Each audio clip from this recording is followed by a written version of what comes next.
All right, another video book review. This one is for Midnight Falcon, the second book in the Rigante series by David Gemmell. Second of four, although it's a very strange series setup-wise, it seems. But anyways, first book, already reviewed.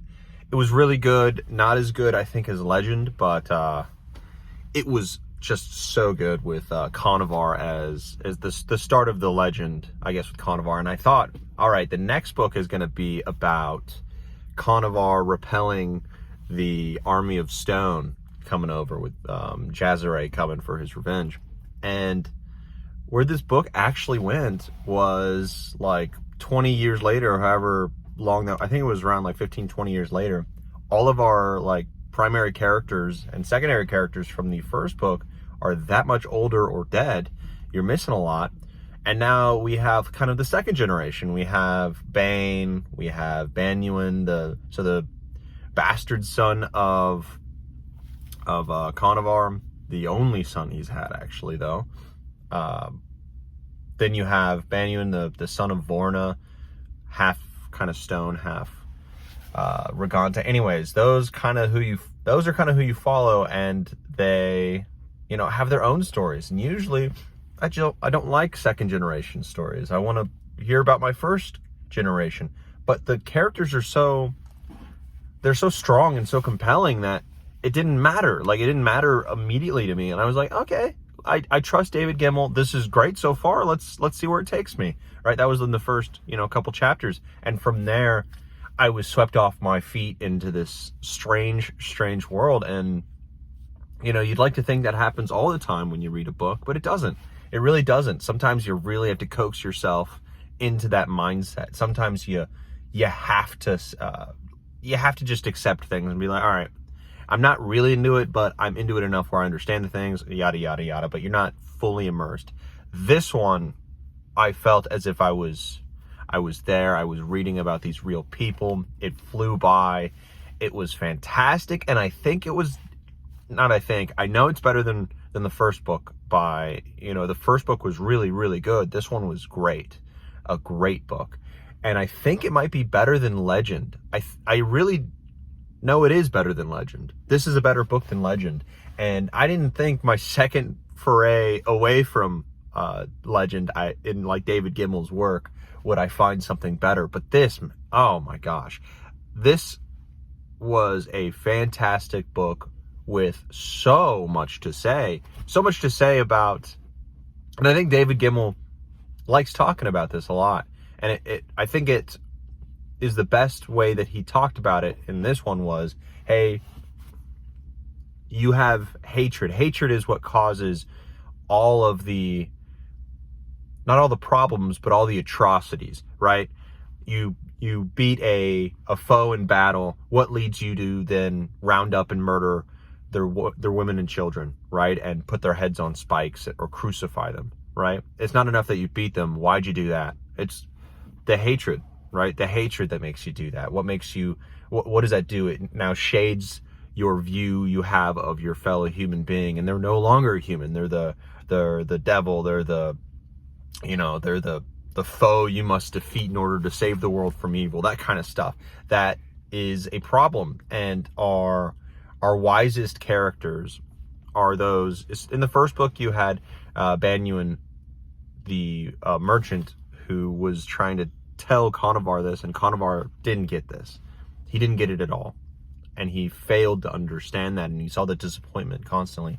And Bane, our main character in this, the illegitimate son, he also is faced with this, because everyone is faced with this, especially as it seems the men who fight the wars and who do the atrocities a lot in them. We have a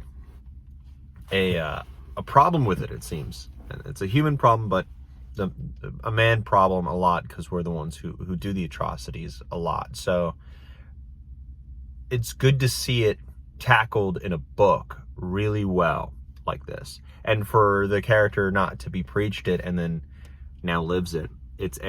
You're preached it, the character rejects it, because that's not how they see the world, right? You're a young man full of testosterone with the power to change it as you see through violence. right? And you do have hatred for, like this book sets it up, really good reason. He's got a lot of hate. But then the great character of Rage comes in. He's called Rage. That's his nickname because he just lacks it. He just lacks rage. An older gladiator, probably the best sword fighter or any kind of fighter. He's like retired really, and he's now kind of tutoring Bane through like half of the book, more than half of the book, and you get a really good father-son kind of vibe from it, and it's really nice. It's actually incredibly nice. It's inspiring. There's lots of that. I love this about David Gemmell's book. There's always lessons being given out, and these lessons and the way that it's written are just so impactful. And now that it's like changing my life. But some of them are really hit home, but the ones that don't, that let's say I've learned already in life, or whatever it may be, it's at least written like really well, and it's inspiring. And that's what I love about David Gemmell books. I mentioned it before, I think in Legend, but they're inspiring. They're heroic. I know there's this thing called heroic fantasy that people talk about, and I don't know, they might think it's I don't know, like a yokel's kind of fantasy, right? Something that's oh, that's cool, great, I'm glad you see that as really good, but leave the more heady stuff to the real fantasy writers. That's kind of the vibe I get from some people who talk about it, but that's not at all how I see it. Like, that's not at all how I enjoy it. It is, to me, not just popcorn fantasy as I've described other pieces of fantasy who maybe go down some different paths. This one is heroic fantasy is my taste, apparently, because it is inspiring while also being as grimdark as anything that I've read, whether it be Joe Abercrombie or anything else, right? Where really, really awful things are happening. Civilians are being mutilated. There is, assault of the intimate nature, let's say. I don't want to be flagged for things. That happens. There's truly, truly awful things. There's a character in this, a side character who we see, he's known as a cutthroat. He has sliced the throat of his grandfather for just some coins, right? Like, that is what he's done. He is a knowingly bad guy outlaw. And what you see in this story isn't a highlight on this character, and now we now understand a darker part of human nature, and what do we get from that? It's, oh, this character will never change or anything like that. What I do love about this story, and you see it not only in him but in others, but it's really shown in here. He's called Wick, and he's not a main character or even a big side character. He's just a character, and in the span of like a few chapters, you see him go from that to be given an opportunity, as well as others, given an opportunity to be better. And first he doesn't take it. He runs from it, but then he comes back and he does better. He does a heroic deed. Even if it's just the one heroic deed he's done in his life, it mattered.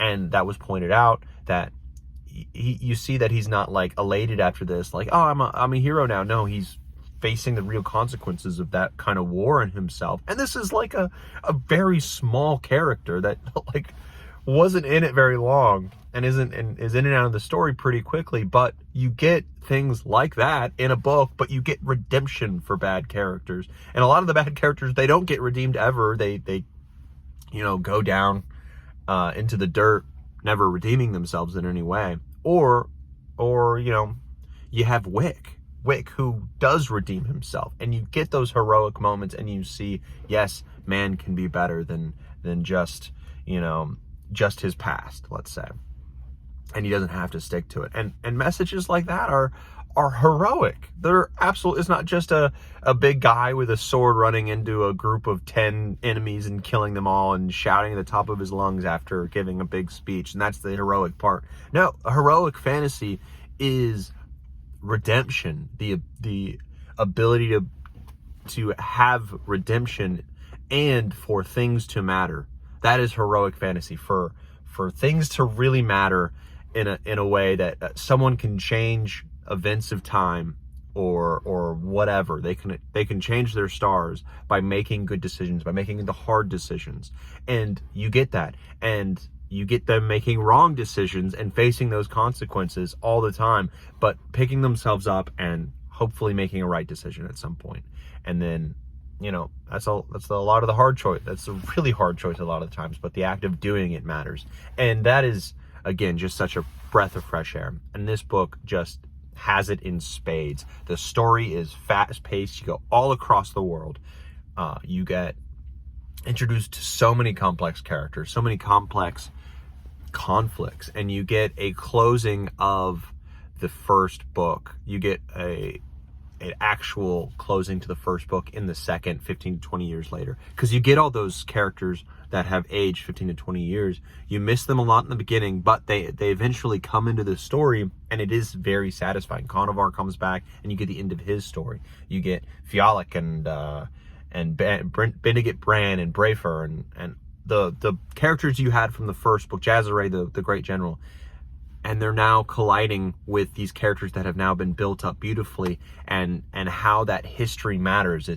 It's definitely a generational tale, and it is incredibly impactful because of it. You feel the weight of time, you feel the weight of the choices, generational choices, and how they affect, you know, the younger generations, and conflicts, communal, I want to say communal, but it's the community itself, how it has been affected by the choices of the past.